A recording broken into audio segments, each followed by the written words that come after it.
Y bueno, hoy quiero hablarles acerca de un tema que yo le puse por nombre la opción. Y como subtítulo dice lo siguiente: nos define la batalla que elegimos. Así que voy a invitarte primero a leer, antes de orar, en 1 Samuel 22, del 1 al 6. Está un poquito largo, pero si quieres tomar nota y después lo lees en tu casa. Bien, voy a iniciar leyendo lo siguiente y dice así: entonces David salió de Gad y escapó a la cueva de Adulam. Al poco tiempo sus hermanos y demás parientes se unieron a él allí. Luego comenzaron a llegar otros, hombres que tenían problemas o que estaban endeudados o que simplemente estaban descontentos. Y David llegó a ser capitán de unos 400 hombres. Después David se dirigió a Mizpa de Moab, donde le pidió al rey: por favor, permite que mi padre y mi madre vivan aquí contigo hasta que sepa lo que Dios tiene pensado para mí. Voy a repetir esa línea: hasta que sepa lo que Dios tiene pensado para mí. Así que los padres de David se quedaron en Moab con el rey durante todo el tiempo que David vivió en la fortaleza. Un día el profeta Gad dijo a David: deja la fortaleza y vuelve a la tierra de Judá. Entonces David fue al bosque de Ared. Las noticias de su llegada a Judá pronto alcanzaron a Saúl. En ese momento el rey estaba sentado debajo de un árbol de tamarisco en la colina de Gibeá, con su lanza en la mano y rodeado de sus oficiales. Acompáñame a orar. Señor Jesús, gracias por este momento en el que podemos venir y abrir nuestro corazón, porque tenemos esa disposición de aprender qué es lo que tú quieres hablarnos el día de hoy. Creemos en que hoy tienes una palabra de ánimo, hoy tienes una palabra de restauración, hoy tienes una palabra para empoderarnos en tu espíritu, Señor, y disponemos nuestro corazón para que esta palabra realmente dé un fruto en nosotros. Que tu Espíritu Santo nos hable en este momento en el nombre de Jesús. Amén. Bien, déjame te pongo en contexto. Si estuviste aquí la semana pasada, Yeshua nos compartió acerca de el proceso. Y también Yeshua nos habló un poco de la vida de David antes de llegar al trono. Nos habló un poco de cuando David enfrenta al gigante Goliat. Bien, yo te estoy leyendo un poco más adelante de su vida. Y es justo cuando ya lo ungieron como rey, es justo cuando Dios ya le dio una promesa de que ocuparía el trono, pero lo que estamos leyendo no tiene nada que ver con esa palabra. Si te das cuenta, está huyendo del rey de ese entonces, que es Saúl. Para ese entonces, Dios ya había hablado que había desechado a Saúl como rey. ¿Por qué? Simplemente por ser un hombre orgulloso, por ser un hombre que no le obedecía a Dios y porque siempre quería hacer las cosas a su manera. Casi nunca le prestaba atención a Dios y creo que era un rey centrado en él mismo y no en lo que Dios quería hacer. Entonces, después David en alguna de las batallas que tenía Israel llega y él tenía fe, él buscaba a Dios, tenía una relación con Dios y enfrenta a Goliat. Y bueno, el resto es historia, creo que ya conoces un poco más o menos esta historia. Pero a mí me llama mucho la atención esta parte que podríamos catalogarla como un proceso difícil, como nos decía Yeshua, algo gris, algo nada parecido con la promesa de Dios a la vida de David. ¿Cuántos nos hemos sentido así? Que Dios te da una promesa, que Dios te da una palabra, que sabes que Dios tiene para ti un propósito, que tiene una promesa, que tiene algo más que lo que tienes en este momento, y no lo ves llegar. Creo que muchos hemos pasado por procesos difíciles, por áreas grises, y no es nada sencillo, no es nada fácil. Entonces, ¿qué haces en todo ese momento? Voy a hablarte un poco acerca de un dicho que no sabemos si es cierto, pero creo que has escuchado este dicho, que Hernán Cortés quemó sus barcos cuando llegó a conquistar América. No sabemos si es cierto, pero yo me pongo a pensar en esto. O sea, Hernán Cortés se supone que quemó sus barcos para quedarse sin la opción de regresar y para que ellos pudieran dar batalla y ir con la mentalidad de conquistar o morir en el intento. Entonces, creo que eso nos habla del poder del enfoque. Porque cuando te enfocas en solamente algo y no hay otra opción más para ti, puedes enfocar todas tus energías, todos tus recursos, y en nuestro caso podemos enfocar nuestra fe en algo.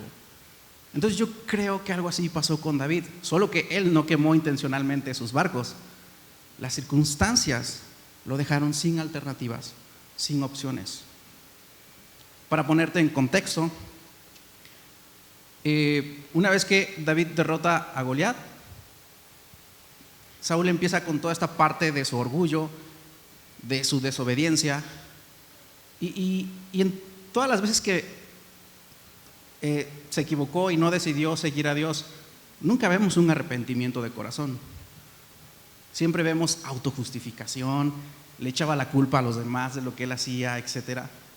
Entonces Dios pone su mirada en David, que la Biblia dice que David era un hombre que caminaba conforme al corazón de Dios, porque tenía humildad, porque era obediente. Por supuesto que se equivocaba, y tú puedes leer en toda su vida las grandes equivocaciones que él tuvo, pero tuvo un corazón para arrepentirse, tuvo un corazón para escuchar a Dios. Y el contexto es que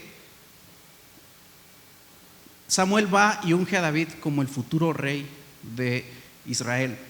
Los teólogos dicen que tenía más o menos entre 10 y 15 años cuando David es ungido rey. Estamos hablando de un niño, estamos hablando de un chavito. Por eso a su papá se le olvidaba que tenía otro hijo más, que estaba ahí con las ovejas. Y tienen que pasar más o menos 15 años, según los teólogos, para que David llegara a ser rey de Israel, más o menos a los 30 años. O sea, qué difícil tener que esperar 15 años para poder ver una promesa palpable que Dios le había dicho. Bueno, el punto es que Samuel unge a David y Saúl se entera de esto, entonces empiezan esos celos, porque Dios ya lo había desechado como rey. Y empieza una persecución contra David. David era buen músico, así que terminó siendo el músico del rey. Él tocaba el arpa cuando Saúl tenía sus ataques, no sé si de pánico, era atormentado.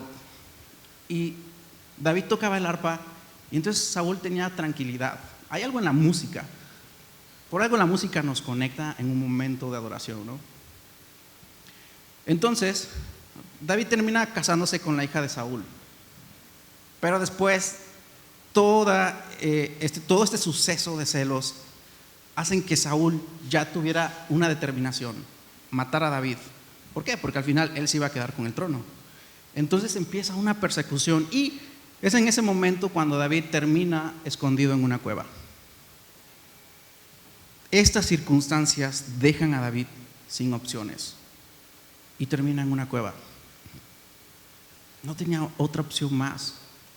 Imagínate, aislado de tu familia, aislado de la gente que amas, no poder ser libre en tu propia tierra, tener una promesa de que vas a ser el rey y que la realidad sea totalmente diferente. Así que esto me hace preguntarme, ¿qué mantenía a David firme? ¿Qué mantenía a David con gozo? Porque si tú lees la mayoría de salmos que él escribió en todo este proceso, vas a encontrar esperanza, vas a encontrar un hombre que tenía fe, vas a encontrar un hombre que adoraba a Dios en medio de todas esas circunstancias. Y creo que aquí viene el punto número 1, que es la elección. Todos tenemos libertad para poder hacer una elección en nuestras vidas. Yo no creo que David hasta este momento tuvo que decidir si seguía confiando en Dios, si seguía creyendo en Dios o no. Él tomó esa decisión mucho antes. Y creo que nosotros también podemos tomar una decisión mucho antes de poder enfrentarnos con batallas, mucho antes de poder enfrentarnos con procesos difíciles, porque si es un hecho, es que los vamos a tener. Es que vamos a ver momentos de procesos dolorosos, y no puedes ignorar todos estos problemas, no puedes ignorar todo lo que va a venir. Debemos enfrentarlo. Entonces, hay un momento para hacer una elección. Si tú lees la Biblia, de Génesis creo que es Malaquías, el último libro del Antiguo Testamento, te vas a encontrar con batallas entre naciones, Y hoy en día nuestras batallas ya no se libran contra carne y hueso, si lo quieres ver así. Hoy en día nuestras batallas son emocionales, son espirituales. Pero nos vamos a enfrentar a batallas. Todas estas batallas, todos esos procesos difíciles, en algún momento los vamos a encontrar, en algún momento nos van a dar frente. Pero hay un momento clave, cuando tú haces tu elección.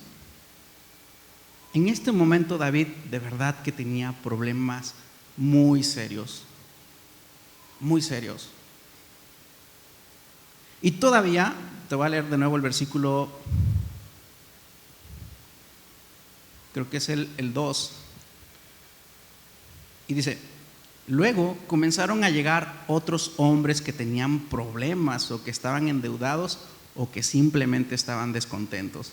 O sea, estás huyendo de quién te está persiguiendo y todavía vienen las personas menos ideales para formar un ejército.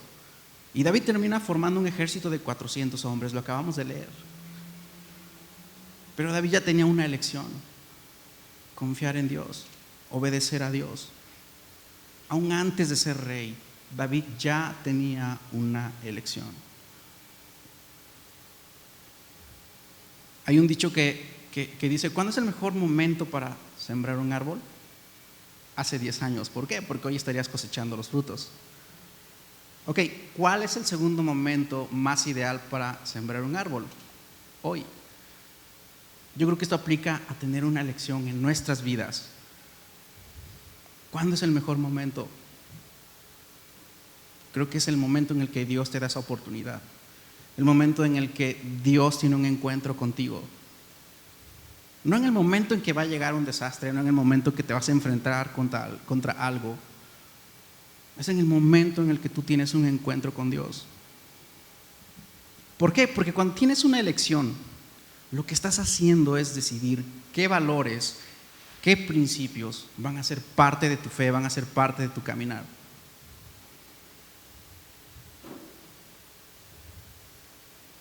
No vamos a poder evitar el dolor. Yeshua nos lo compartía. Hay procesos que pues te vas a enfrentar con ese proceso. Pero el punto no es quedarte en ese proceso. Y cada proceso trae un dolor. No los vamos a poder evitar. Tal vez intentemos ignorarlo. Tal vez intentemos hacer de cuenta que no existe e intentar caminar, pero no va a haber un avance, no va a haber un crecimiento.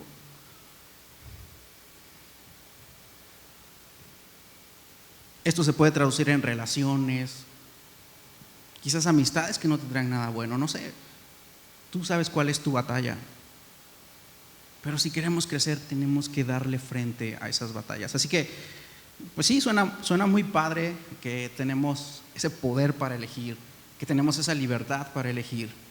Pero ¿cómo hacemos? ¿Cómo llevamos eso a la acción? Porque no podemos, ahora sí que simplificar eso, no es fácil, realmente no es sencillo.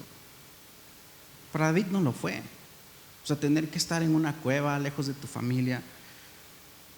Ahora, un poco del contexto de la vida de David es que era el que menos tomaban en cuenta en su casa. Era el morrillo, como decía Yeshua, que lo mandaban de Rappi favores, porque no veían un potencial en él. Y pudo haberse quedado con todo ese rechazo, con todo ese sentimiento de que hay otros delante de él. Pero Dios lo toma en cuenta por algo. Entonces, ¿cómo llegamos a esa elección? Llegamos a través de la libertad en el compromiso. Y eso suena un poco como contradictorio. A ver, ¿cómo que voy a tener libertad en el compromiso? Cuando nuestro pastor Armando nos habló acerca de las prédicas de la serie que iba a empezar de suicidio, como equipo creativo empezamos a trabajar en las ideas, y una de las cosas que hicimos es ir a las estadísticas. Y te duele ver la cantidad de chavos suicidándose, de personas que el año pasado decidieron quitarse la vida porque no vieron otra opción más. Te duele ver esa cantidad de números y todavía la corta edad que tenían, todos los años que tenían por delante. Las estadísticas dicen que somos la generación con menos compromiso. Y esto se refleja en personas menos comprometidas a trabajar, en personas menos comprometidas en sus relaciones. Y si nos vamos a las estadísticas, los divorcios han aumentado. ¿Por qué? Porque todo lo que vemos en redes sociales, todo lo que vemos en la televisión, nos está enseñando que no es necesario estar comprometido porque eso no es libertad. Que todo deberías intentar y si no funciona, ok, siguiente paso. O sea, si tú te metes a Netflix, hay un sinfín de material para ver. Y de tantas opciones que hay, a veces no puedes decidirte por uno. Y creo que eso pasa en nuestra vida. Hoy en día hay demasiadas opciones y somos menos comprometidos. Y las redes sociales nos dicen que ¿para qué ser comprometidos si eso no es libertad? Pero dijera nuestro pastor Armando, eso es tan satánico porque realmente en el compromiso sí hay libertad. Porque realmente lo que estás haciendo es tener la elección de decidir qué valores van a ser importantes para ti y qué valores vas a rechazar y no van a ser importantes para ti. Entonces, cuando tú tienes un encuentro con Dios, tienes una opción de que sus principios sean parte de tu caminar, de que sus verdades sean parte de tu caminar. Por supuesto que hay libertad en el compromiso. Y Dios nos está llamando a eso porque cuando encuentras a Dios, te das cuenta que el oro está en lo profundo de las relaciones, el oro está en lo profundo de tu fe, en lo profundo de tu relación con Dios. Sí hay libertad en el compromiso con tu fe, en el compromiso con tus relaciones, con tus amistades. Porque cuando tienes esos valores de Dios en tu vida, te vas a enfocar en ser el mejor amigo, en ser mejor hijo, en ser mejor padre si eres padre, en ser mejor esposo o esposa. El otro día estaba platicando con Aris, no recuerdo muy bien cómo fue, pero Aris me decía, si quieres, creo que fue madurez o no sé, pero él nos ponía la analogía de, si quieres crecer en esto, cásate. Y si todavía quieres crecer más, ten hijos. ¿Por qué? Porque el compromiso trae crecimiento y el compromiso trae frutos. El compromiso lo que hace es sacar el oro de lo más profundo. Hay libertad en el compromiso. Quiero leerte Hebreos 12:11 y dice lo siguiente: ninguna disciplina resulta agradable a la hora de recibirla. Al contrario, es dolorosa, pero después produce la apacible cosecha de una vida recta para los que han sido entrenados por ella. Por eso uso mucho la palabra dolor, porque todos queremos evitar el dolor. Y también en el compromiso hay dolor. ¿Cuánto sacrificio no hay en ser padre? ¿Cuánto sacrificio no hay en ser esposo o en ser esposa? Porque muchas veces tienes que ceder por la persona que amas. ¿Cuánto sacrificio no hay en querer ser un buen hijo? Cuando de repente pues quisieras hacer lo que quieres hacer, pero la obediencia es algo como disciplina, ¿no? O sea, te cuesta. Pero hay algo profundo en la obediencia, hay algo profundo en la lealtad, hay algo profundo en la integridad, hay algo profundo en la disciplina, produce un fruto. Tal vez va a doler. Duele hacer ejercicio, pero si quieres tener resultados, pues vas a enfrentar ese dolor y vas a ver el fruto y traerá una gratificación.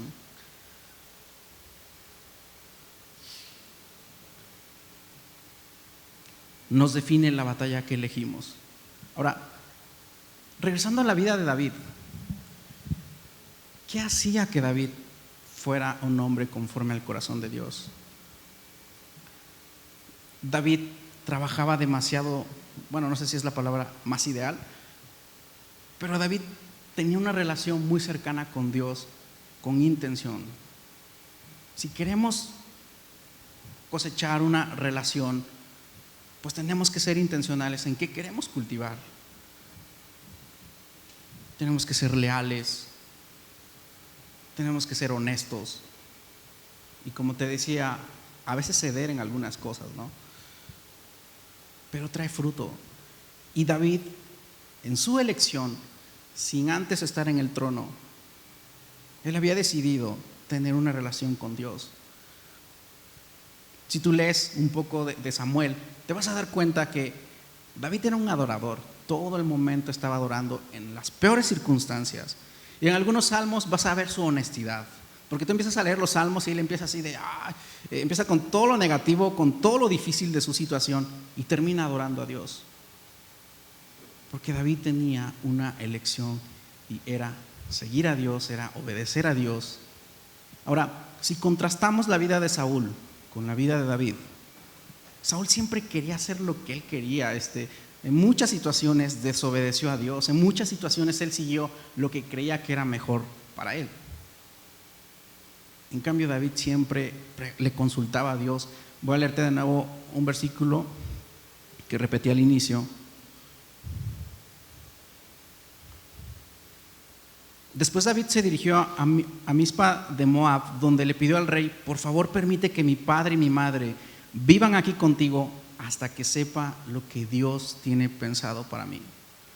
Ok, ya sabemos que tenemos el poder de la elección, de elegir qué va a ser importante para mí y qué no va a ser importante. Y sabemos que hay libertad en el compromiso. Pero hoy en día también tenemos la dirección de Dios a través del Espíritu Santo.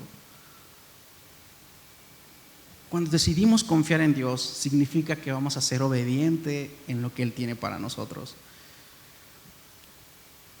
Trayendo otra vez la vida de David, ¿sabes lo que pasó? David ya tenía la promesa de que iba a ser rey, ya la tenía segura. ¿Cómo? Era lo difícil entender. ¿Por qué? Porque todas las circunstancias pareciera que no iban a su favor, que no estaban en favor de David. Pero tuvo dos oportunidades para acabar con la vida de Saúl. Y quizás no suene como algo que fuera un pecado, porque Saúl estaba persiguiendo a David. Podríamos decir que en defensa propia él podía matar a Saúl, pero no lo hizo. En dos ocasiones él tuvo la oportunidad y no lo hizo. ¿Por qué? Porque David no quería hacer las cosas a su manera. Quería que fueran a la manera de Dios. Y muchas veces con esta parte de nosotros evitar el dolor, queremos hacer las cosas a nuestra manera. Queremos que sucedan rápido. También somos una generación que se ha acostumbrado a que las cosas sean así, de volada. O sea, te pides algo por Uber y te llega en un momento, ¿no? Ya no tienes que salir, tener que ir al lugar a donde quieres ir. Quieres comprar algo en internet, a un clic de distancia. Somos una generación que se ha acostumbrado a que las cosas sean demasiado rápidas. Y esto es como una manera de decir que a veces queremos que las cosas sean a nuestra manera. Pero vuelvo al punto. Si hemos elegido a Dios, si hemos elegido seguirle, obedecerle, también esperemos a que sea a la manera de Dios.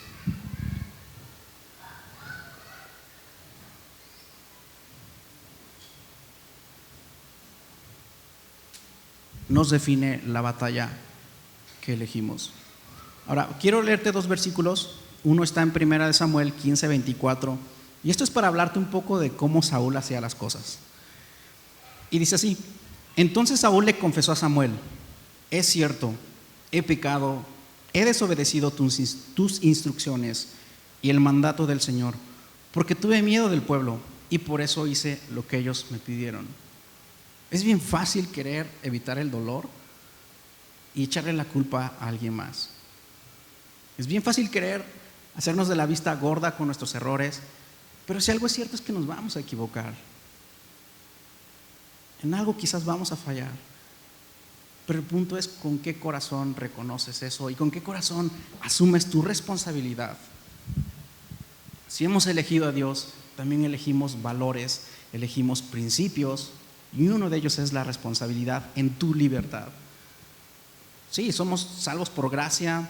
Dios nos ha dado la salvación por fe y no por obras, pero tenemos una responsabilidad.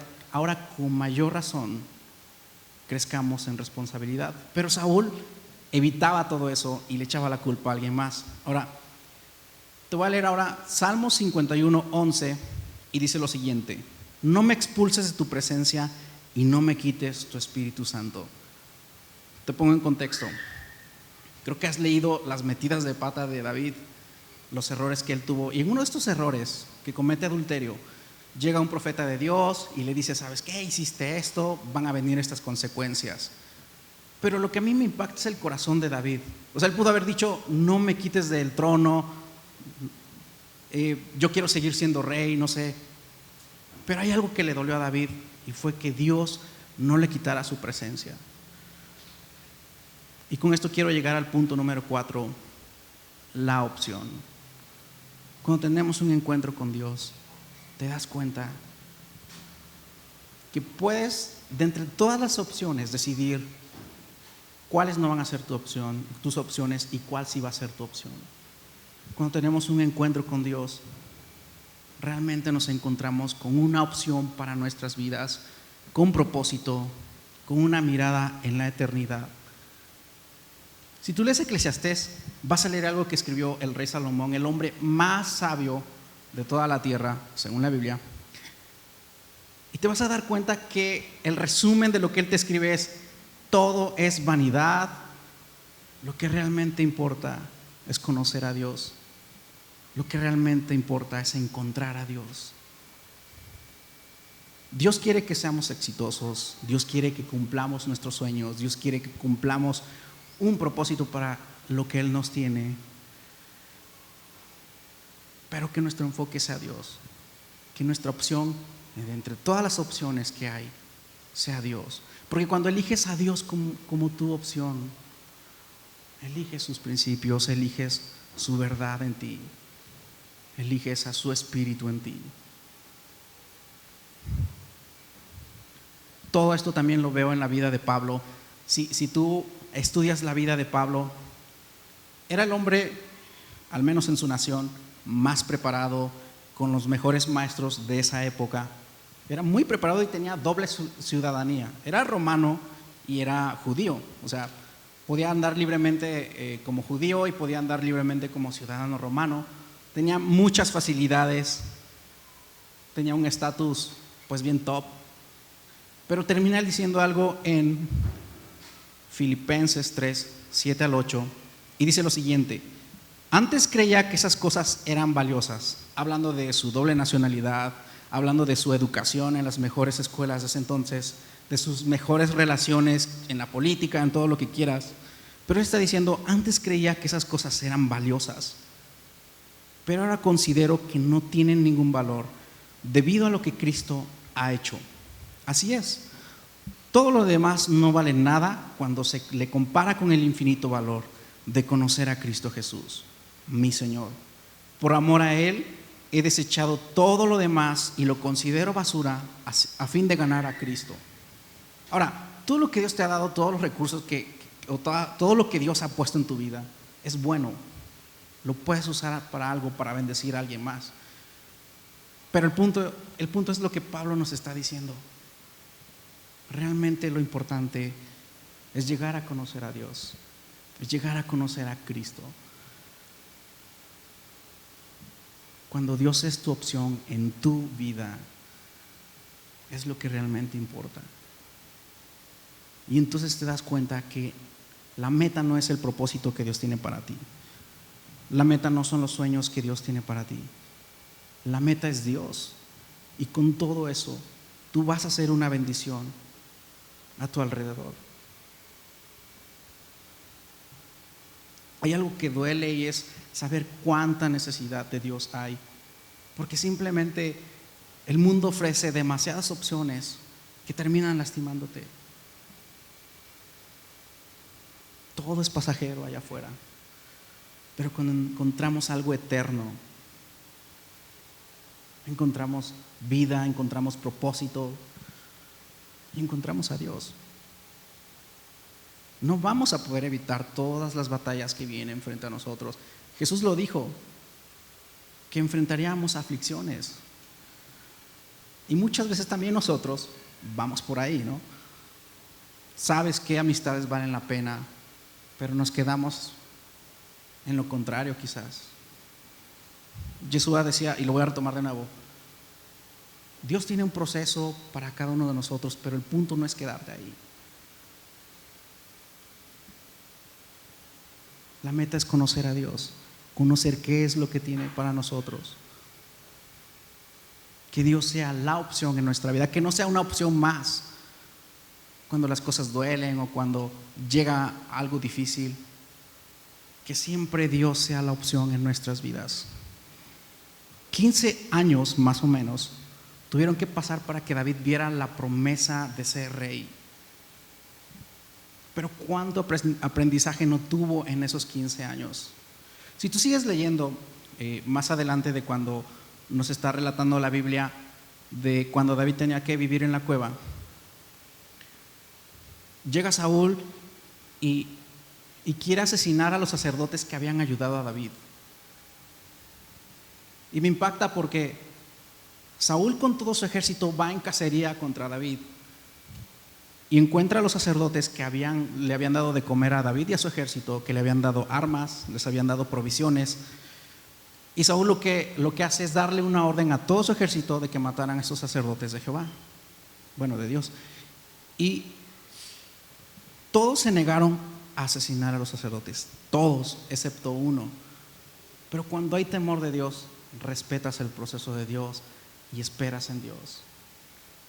O sea, todo lo que hizo Saúl de querer hacer las cosas a su manera, hablan de los valores tan mediocres, de los valores tan bajos que él tenía en su vida.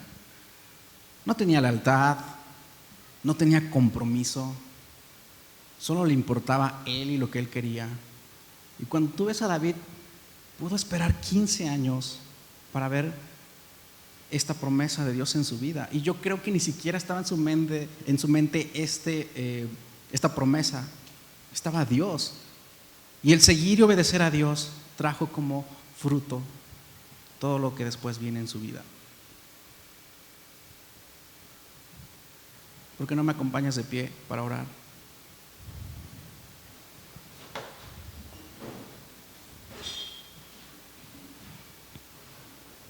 Quiero leerte por último Gálatas 5:25 y dice lo siguiente: ya que vivimos por el Espíritu, sigamos la guía del Espíritu en cada aspecto de nuestra vida. Señor Jesús, gracias porque hoy tú eres la opción en nuestra vida, no eres una opción más. No eres la última opción cuando no tenemos salida. Eres la opción en nuestra vida, en cada proceso que tengamos, en cada situación. Estén bien las cosas o no estén bien, tú eres la opción. Y estamos aquí como hijos tuyos porque te hemos elegido a ti, porque hemos elegido tus principios, tus valores en nuestra vida. Tal vez hoy no somos perfectos, hoy no estamos a la altura a donde tú nos quieres llevar. Tal vez hoy no tenemos el carácter que necesitamos para cumplir con lo que tienes para nuestra vida o para estar en el punto en el que tú nos quieres tener. Pero sabemos que estás haciendo algo en nuestras vidas, que estás reemplazando valores mediocres por valores tuyos, principios, por principios espirituales tuyos. Haznos leales, haznos comprometidos contigo, con tu espíritu, con tu palabra. Queremos ser esa generación